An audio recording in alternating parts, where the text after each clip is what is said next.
이스라엘 백성들에게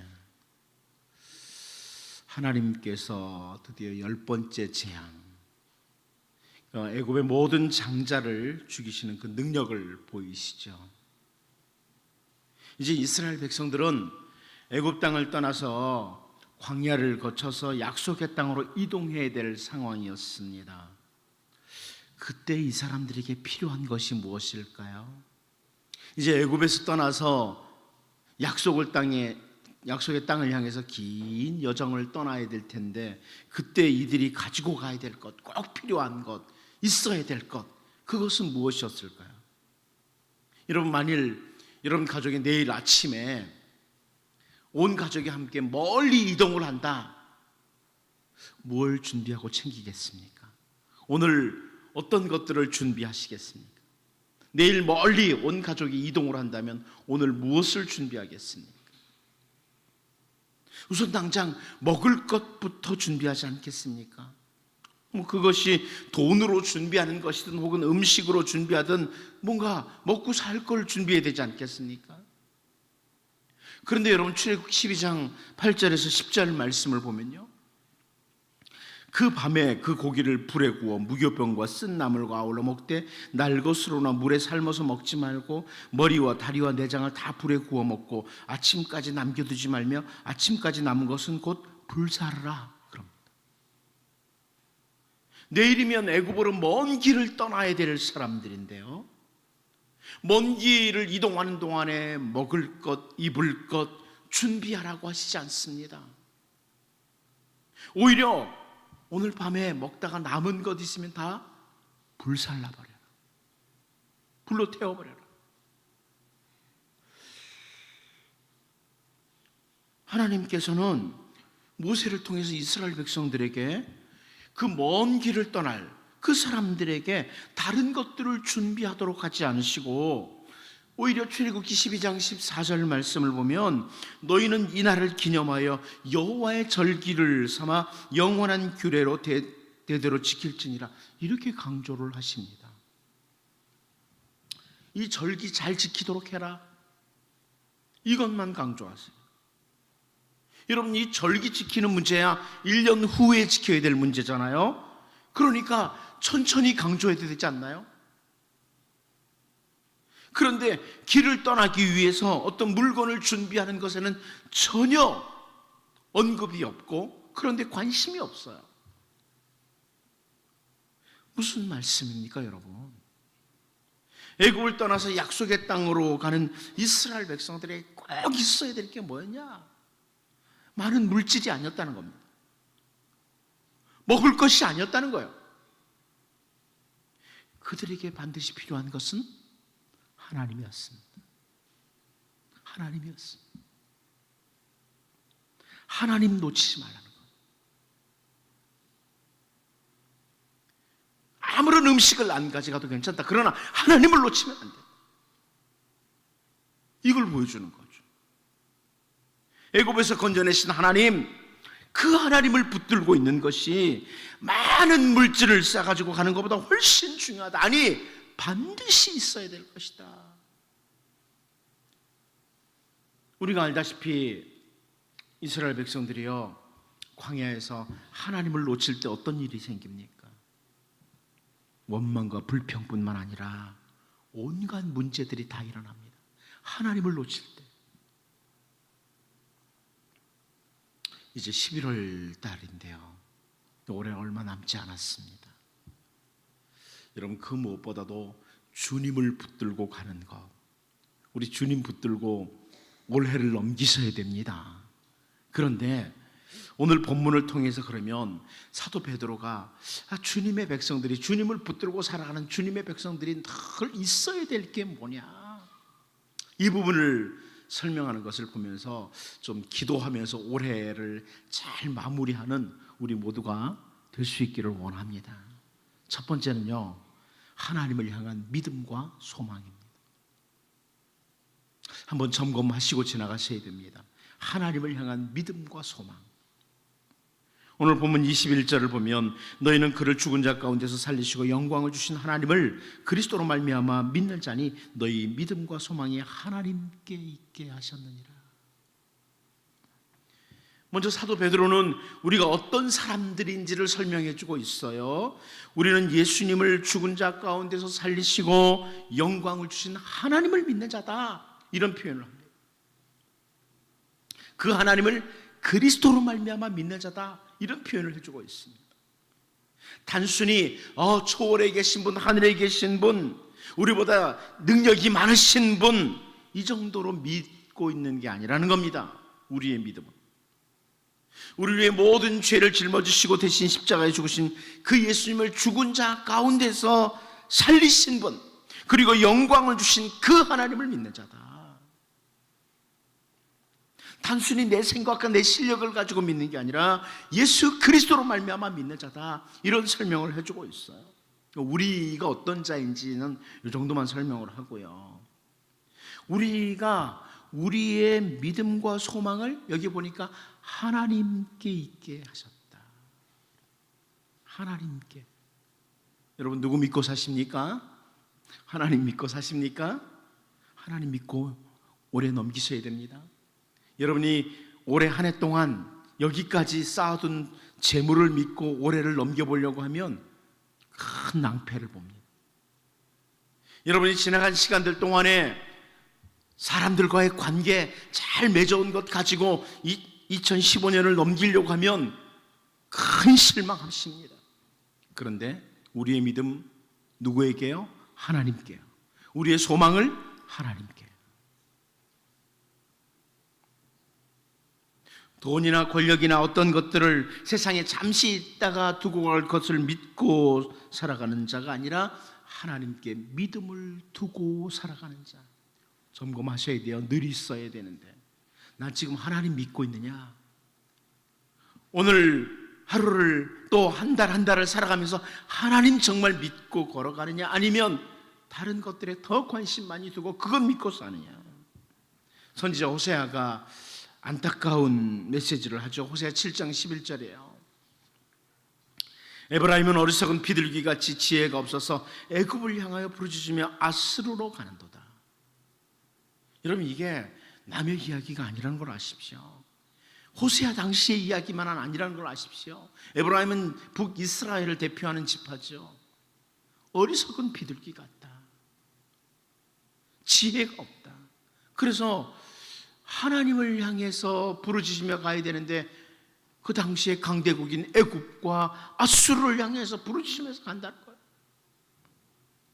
믿음과 소망을 애굽에다 두고 아수르에 두고 달려가는 이스라엘 백성들의 모습이 오늘 우리의 모습은 아니지. 나는 정말 믿음과 소망을 하나님께 두고 있는지 한 번쯤 점검하셔야 됩니다. 늘 있어야 될 부분이에요.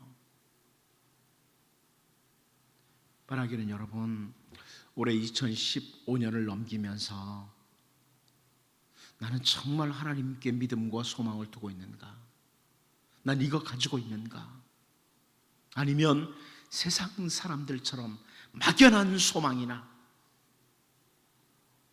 정말 일시적인 것들, 아무것도 아닌 것들에게 믿음과 소망을 두고 달려가진 않는가? 점검을 하면서 하나님께 믿음과 소망을 두고 달려가도록, 늘 있어야 될 것 가지고 달려가도록 기도하면서 한 해를 마무리할 수 있기를 바랍니다. 두 번째는 순결과 사랑입니다. 오늘 22절 말씀을 보면 너희가 진리를 순종함으로 너희 영혼을 깨끗하게 하여 거짓이 없이 형제를 사랑하기에 이르렀으니 마음으로 뜨겁게 서로 사랑하라. 진리를 순종함으로 영혼을 깨끗하게 하는 것, 순결한 것을 말합니다. 여러분 우리가 늘 유지하기 위해서 추구하고 달려가야 될 것, 순결함입니다. 깨끗함입니다. 우리가 진리를 떠나서는 결코 안 되는 거죠. 마음으로 뜨겁게 사랑해야 되지만 진리를 떠난 사랑도 아니에요.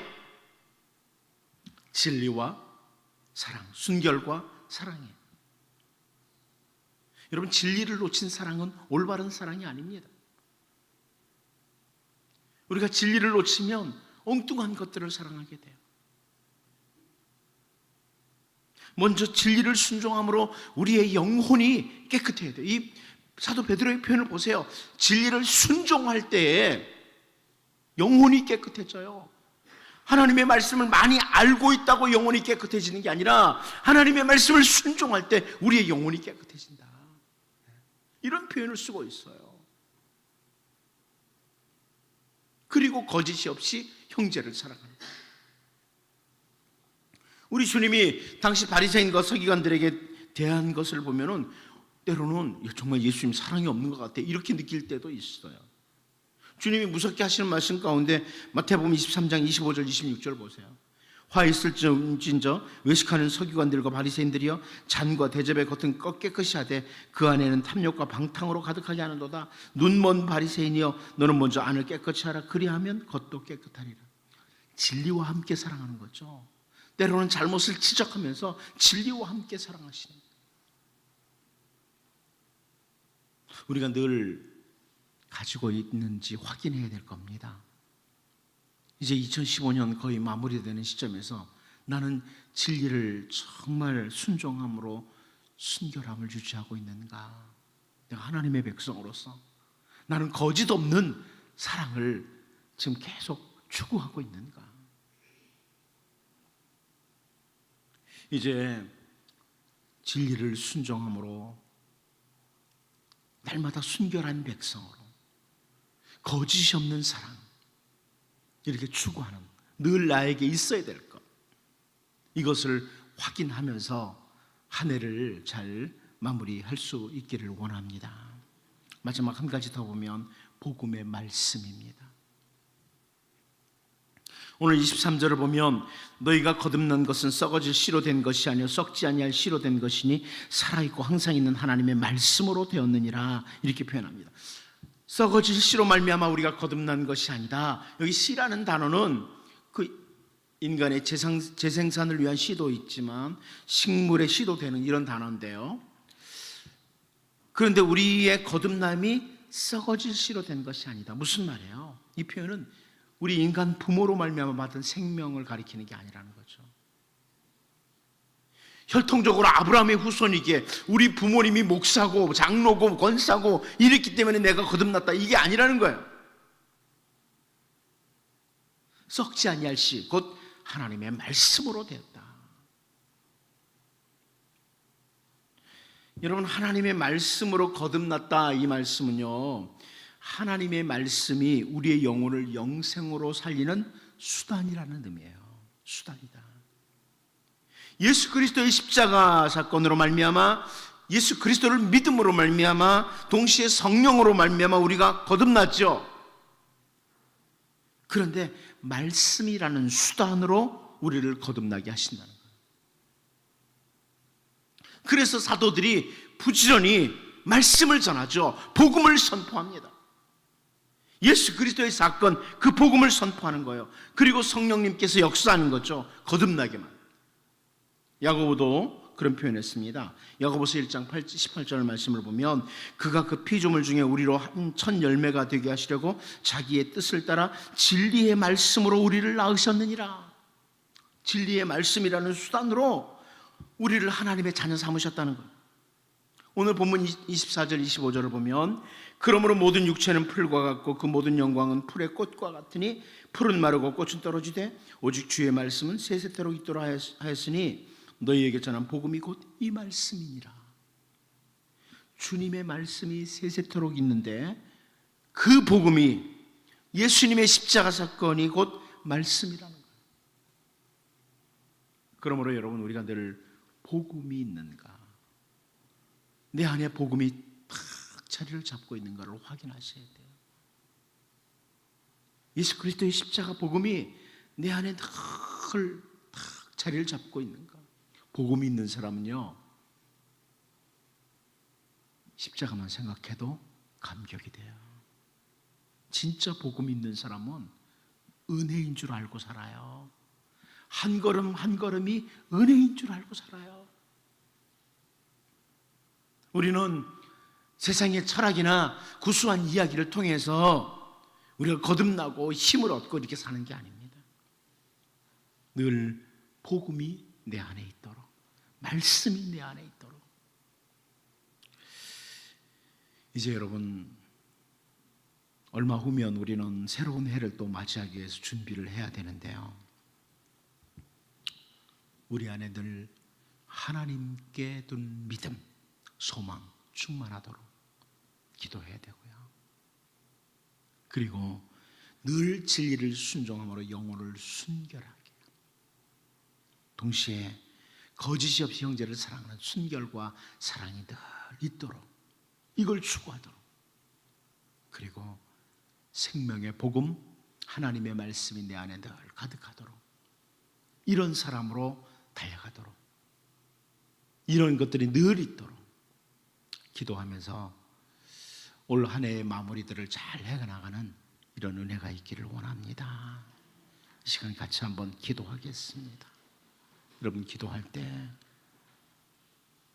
어디에 믿음과 소망을 두고 사는지, 나는 정말 하나님께 믿음과 소망을 두고 살아가는지, 세상 사람들 것처럼 아무것도 아닌 것에 믿음 두고 소망 두고 애굽으로 아수르로 달려가지 않는지 정직하게 돌아보면서, 주여, 내가 하나님께 믿음 두고 하나님께 소망 두고 올해를 마무리할 수 있도록 도와주옵소서.